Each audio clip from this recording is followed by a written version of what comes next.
నీవు బందీ గృహములో మమ్ము నుంచితివి, మా నడుముల మీద గొప్ప భారము పెట్టితివి.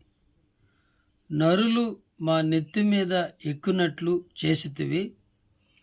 మమ్ము నిప్పులలోనూ నీళ్లలోనూ పడితిమి.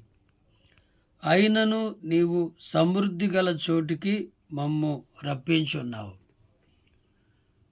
అబ్రహాము ప్రజలు, దేవుని ప్రజలు ఐగుప్తు దేశంలో ఒక బందీలుగా ఉంచబడ్డారు. వారి నడాల మీద భయంకరమైన భారములు పెట్టబడ్డాయి. వారి నిప్పుల్లోనూ నీళ్ళలోనూ పడినట్లుగా వాళ్ళ జీవితాలు జీవించారు. అంత శ్రమపడినా, అంత కష్టపడినా దేవుడు వారిని సమృద్ధిలోనికి నడిపించినట్లు వాక్యం చెప్తుంది.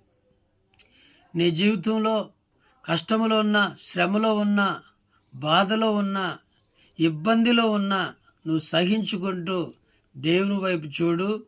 దేవుడు నిన్ను కూడా సమృద్ధిలోనికి నడిపిస్తాడు.